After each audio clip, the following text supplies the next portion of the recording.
Welcome to Forage. Forage is the third game Mark took. I think it is also his last game. This is a box that you need to design yourself. What I did was I used the Forage Kickstarter page and overlaid it with I think orchards with a little bit of creativity. I don't think it is available online. If you want, I can upload it, but it's the same technique as a non-glue telescoping, like so. You fold it in 110%. I think my standard box, duck box, and these kind of boxes is 110%. It works the best. You can also use sleeves, and if you want, but who in his right mind would use sleeves in print and play? Anyway, so what do you get here?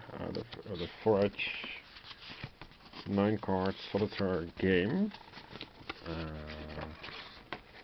It's not 9 cards, it's 18 cards. And the cool thing about 110% is that it fits normal dice, which you'll see. So here, I'm guessing it is even more complex, if you like, or rich. Than the previous one, Grove, which was quite a step up from Orchard. So there is a mouse. And another feature for bigger boxes is that you can print in more legible font size.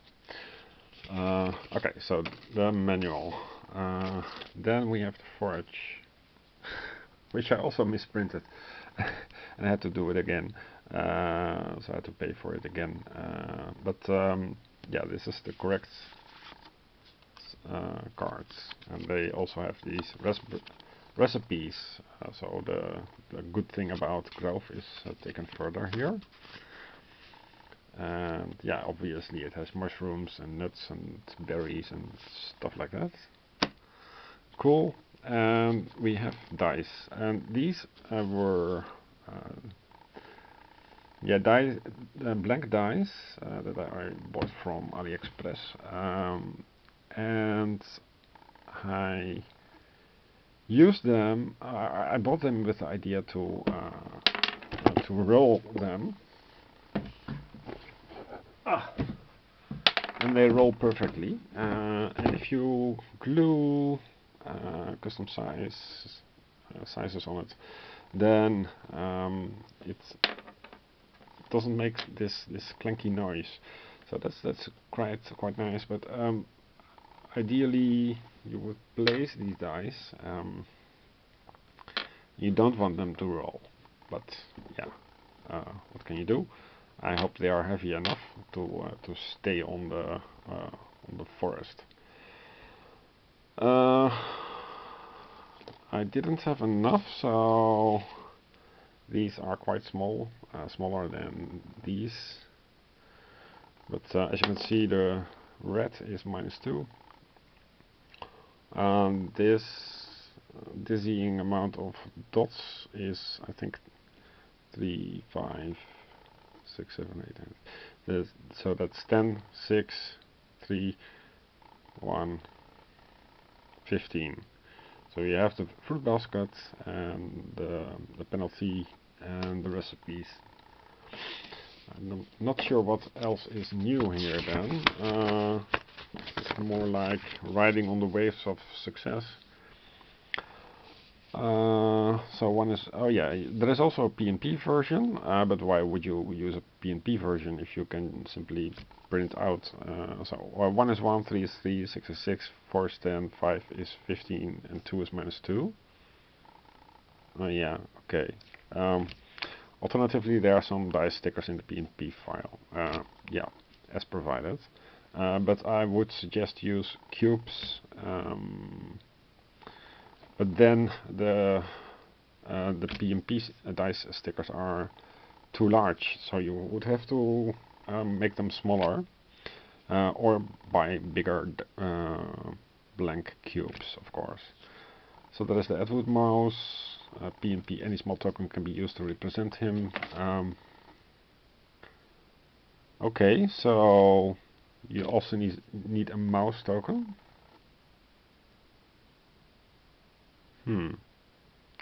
Okay. We'll use a die then, or something. No, another token. Place the 15 dice and token within easy reach. Shuffle the cards as side up. Okay, we can do that.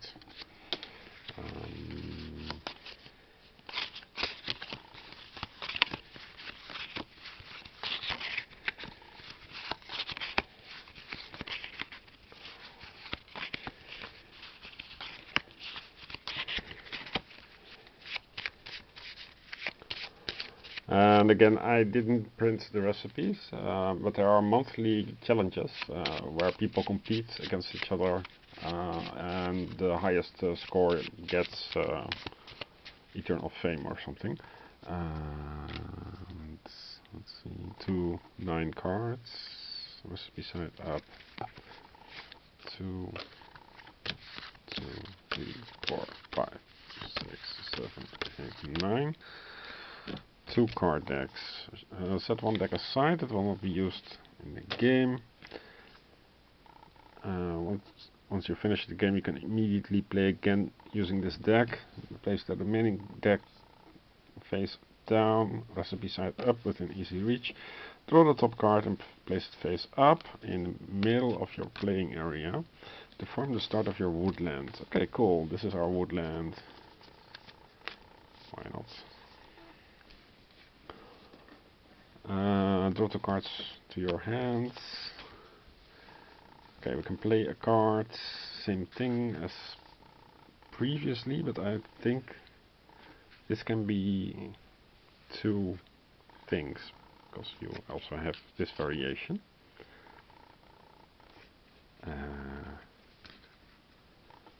Okay. For each area with food on it that overlaps an area of the same type with or without food on it, if there is no die on it, then place a die on the overlapping area with one face uppermost. Okay, so we want to cover fruit, but we only have diagonal fruit here. I think we have to have matching fruit, but so this is green, so it would fit on this, I think, and this is brown, so it fits on this. So this would make a legal placement, I think, but we'll check. I think this is the mushroom color, so this would be the is it chestnut color? So but why do we have a value of 1? Oh, we start with 1. Oh, I seem to remember that Orchard had this as well, and Grove started with 2. You can't really play them next to each other. I think you have to specialize on one of these games. The die color must match the area. If you have no dice remaining of that color, do not place a die. If there is a matching die on the area below, then place it on the overlapping area, rotating it to increase its value. 1 to 3, 3 to 6, 6 to 10, 10 to 15. If the area without food on it overlaps area of the same type.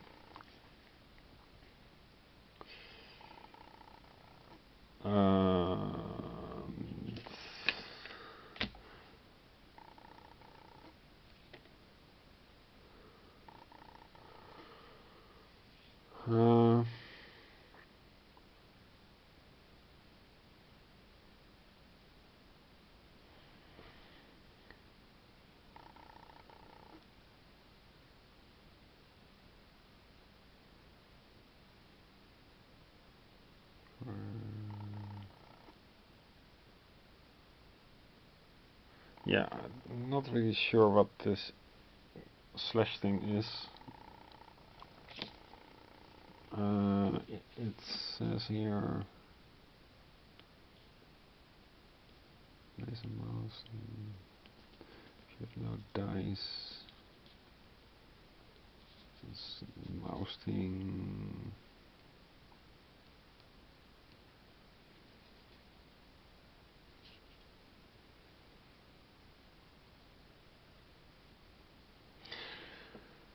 So there is a big mouse and you have small mouse.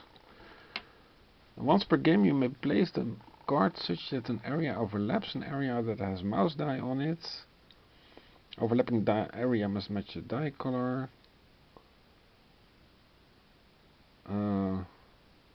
Yeah, but it doesn't explain what this slash thing is.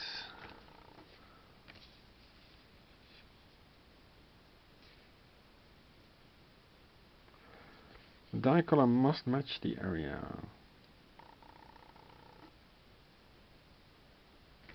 I don't know. I'll assume that it is two colors at once. But yeah. Okay, so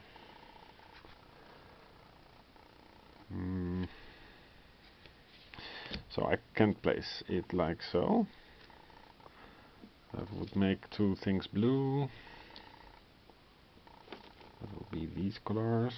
You start with one, like so. And yeah, and so on. So if you assume that this is two colors, then yeah, you also have this mouse figure that you need to print out on some cardboard, apparently, and it can scare away the -2 mouse, and the -2 mouse appears when you violate the placing conditions. So that's I think the entire game. Yeah, so the third of these small